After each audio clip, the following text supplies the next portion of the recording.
بسم اللہ الرحمن الرحیم۔ پیارے بچوں، امید ہیں کہ آپ سب خیریت سے ہوں گے۔ تو پیارے بچوں، ہمارا جو ٹاپک چل رہا ہے وہ ہے ڈاک کا انوکھا ٹکٹ۔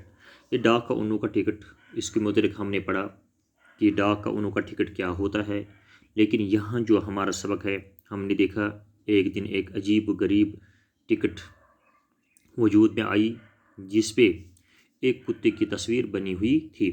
ایک کتا جو تھا یہ جاپان میں تھا، اور یہ کتا 20 نومبر 1323 عیسوی میں پیدا ہوا تھا، تو اس کا نام ہانچی رکھا گیا تھا۔ تو یہ کتا جو تھا یہ جاپان کے اندر بہت مشہور تھا، کیونکہ یہ کیسے مشہور ہوا؟ کیونکہ اس کا مالک جو تھا وہ ڈاکٹر برو ٹوکیو یونیورسٹی میں ایک پروفیسر تھا۔ تو یہ ہانچی، یہ کتا جو تھا وہ اپنی مالک کے ساتھ روزانہ ریلوے اسٹیشن تک اس کے ساتھ جایا کرتا تھا۔ جب ڈاکٹر برو ڈیوٹی جاتا تھا تو یہ اس کے ساتھ ریلوے اسٹیشن تک جاتا تھا، لیکن جب وہ ڈیوٹی سے یونیورسٹی سے واپس آتا تھا تب تک یہ اس کا انتظار ریلوے اسٹیشن پر شام تک کرتا رہتا تھا، پھر اسی کے ساتھ واپس لوٹتا تھا۔ لیکن جب پروفیسر برو فوت ہوئے تو یہ ہانچی، یہ کتا جو تھا یہ تب بھی برابر بلا ناگا 7 سال تک اسٹیشن پر جاتا رہا اور شام تک اس کا انتظار کرتا تھا۔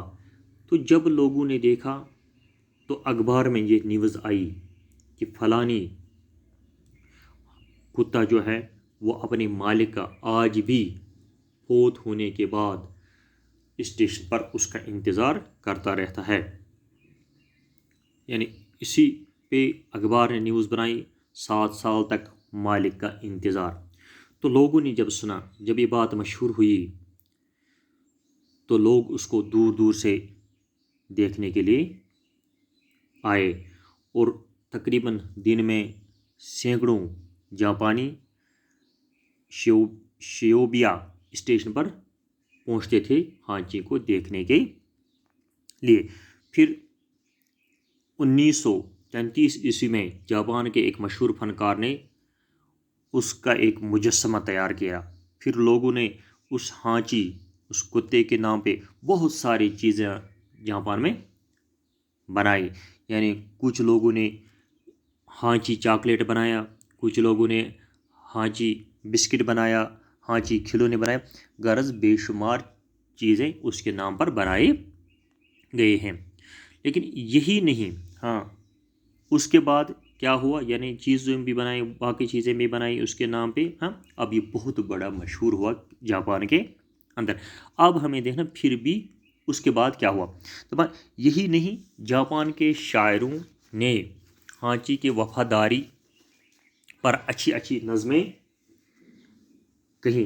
دیکھو جاپان کے جو شاعر تھے، ادیب تھے، انہوں نے ہانچی کی وفاداری پر بہت ساری نظمیں بھی لکھی، یعنی اتنا یہ مشہور ہوا، اور تھوڑی ہی دنوں میں اس کے گیت سب کی زبان پر چڑھ گئے۔ جب نظمیں لکھی گئی اس کے نام پہ، شاعروں نے لکھی، کچھ ہی دنوں کے بعد اس کی گیت سب کی زبانوں پہ چڑھ گئی، یعنی اب لوگ یہی، یعنی جو اس کے نام پہ نظمیں لکھی گئی، ہاں شاعری کی گئی، تو اس پہ اس کو لوگوں نے گیت بنایا اور لوگوں کی زبان پہ یہ آیا۔ یہاں تک کہ ایک فلم میں بھی ہانچی کو پیش کیا گیا، یہاں تک کہ ایک فلم بنائی گئی، فلم میں بھی ایک ہانچی کو بنایا گیا، ہانچی کو پیش کیا گیا، یعنی اتنا مشہور ہوا یہ ہانچی کہ یہ کتنا اپنے اس ڈاکٹر برو جو ٹوکیو یونیورسٹی میں پروفیسر تھا، کتنا وفادار تھا۔ لیکن ہانچی ان تمام باتوں کے بعد بھی اسی طرح اسٹیشن پر اپنے مالک کا انتظار کرتا رہا، لیکن لوگوں نے اس کی اتنی تعریف کی، اس کے مجسمے بنائے، ہاں اس کے نام پہ چیزیں بنائے، فلموں میں اس پہ نظمیں لکھی گئی، ہاں فلموں میں اس کو پیش کیا گیا، لیکن ہانچی تب بھی اسٹیشن پر اپنے مالک کا انتظار کرتا رہا۔ ये सिलसिला 10 साल तक जारी रहा, और ये सिलसिला पूरे 10 साल तक जारी रहा, यानी 10 साल तक ये अपने मालिक का इंतज़ार करता रहा कि अभी आएगा।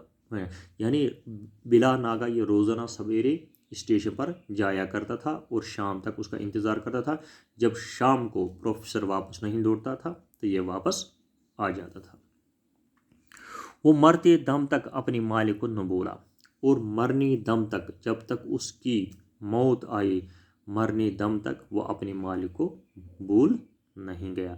वो बराबर इंतज़ार करता रहा। 1935 ईस्वी में हाजी मर गया। फिर 1935 ईस्वी में यह हाजी मर गया, लेकिन जापानियों के गीतों और नज़मों में हाजी अब तक ज़िंदा है। लेकिन जापान के अंदर जो नज़में लिखी गई है, जो गीतें लिखी गई हैं, तो जापानियों की गीतों और नज़मों में आज भी हाजी उसी तरह ज़िंदा है जिस तरह उस वक़्त ज़िंदा था। देखो, कुछ लोग ऐसे हैं जो ज़िंदगी में कारनामा करते हैं, ऐसे कारनामा करते हैं, यानी उनके कारनामे उनके मरने के बाद भी ज़िंदा रहते हैं। तो लगता है कि जब हम आज भी देखते हैं, वीडियो पे देखते हैं, मोबाइल पे देखते हैं कि उनकी बात सुनते हैं, उनके तकरीर सुनते हैं, हाँ, तो जो लोग दुनिया से चले गए हैं, लेकिन उनकी तकरीर हम जब सुनते हैं, आज भी उनका वीडियो आज भी देखते हैं, तो वो हमारे सामने अभी भी ज़िंदे हैं। जो लोग ऐसे कारनामे करते हैं, ऐसे काम करते हैं, तो मरने के बाद भी लोग उनको याद करते हैं, यानी वो अपने पीछे ऐसे कारनामे छोड़ देते हैं जिनको लोग बाद में भी याद करते हैं कि ये फ़लानी शख्स है जिसने ये नज़म लिखी है, ये किताब लिखी है, या ये तकरीर किया है, ये कहानी सुनाई है। तो वो ऐसे लोग हैं जो ऐसे काम करते हैं जिनको मरने के नाम भी जिनका नाम मरने के बाद भी ज़िंदा रहता है। तो मैं इस तरह ये हांची का कुत्ता जो है, जो 1935 में मर गया, लेकिन जापानियों के गीतों और नज़मों में अभी भी हांची ज़िंदा है। हांची का जिस्म टोक्यो के कौमी अजायब घर में महफूज कर लिया गया है। फिर हांची का जिस्म जो था, उसकी बॉडी जो था, वो टोक्यो की कौमी अजायब घर जो है, हाँ, वो उसमें महफूज कर लिया गया, यानी उसमें उसकी लाश जो थी, उसकी बॉडी जो थी, उसमें उसको महफूज रखा गया, मौजूद रखा गया टोक्यो की अजायब घर में। वो वहाँ इस तरह खड़ा हुआ है जैसे अब भी अपने मालिक का मुंतज़िर है, और उसकी जो बॉडी है, उसका जो जिस्म है, वो इस तरह वहाँ अजायब घर में खड़ा रखा है। इस तरह देखने में लगता है, जब हम देखते हैं कि वो इस तरह खड़ा है, कि लगता है कि वो अभी भी अपने मालिक का इंतज़ार कर रहा है। वो अपने मालिक का अभी भी क्या मुंतज़र है कि मेरा मालिक आ जाए।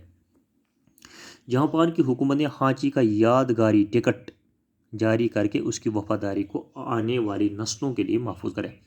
फिर जापान की हुकूमत जो थी, तो जापान की हुकूमत ने हांची का यादगारी टिकट जारी किया, उसके नाम पर एक टिकट जारी किया, ताकि उसकी ये वफादारी जो है, यानी जो वफादारी उसने अपने मालिक के साथ किया, यानी मरने के बाद भी, यानी उसका मालिक जब दुनिया से चला गया, प्रोफेसर बरू जब मर गया, तो उसके बाद भी ये 10 साल तक उसका इंतज़ार करता रहा रेलवे स्टेशन पर। तो हुकूमत ने उसी हांची के यादगारी टिकट जारी किए, ताकि उसकी वफादारी जो है, जो आने वाली नस्लें हैं, वो देखें कि ये कितना वफादार था अपने मालिक का। तो उन्होंने उसकी यादगार टिकट, उसकी वफादारी को आने वाले नस्लों के लिए महफूज कर दिया, ताकि आने वाले नस्लें जो हैं वो देखें कि किस तरह एक कुत्ते ने अपने मालिक की वफादारी की, किस तरह वो अपने मालिक का मरने दम तक इंतज़ार करता रहा। प्यारे बच्चों, अब उसके सवाल रहे हैं डा का उनू का टिकट, तो सवाल जो हैं वो इंशाल्लाह हम कल करेंगे।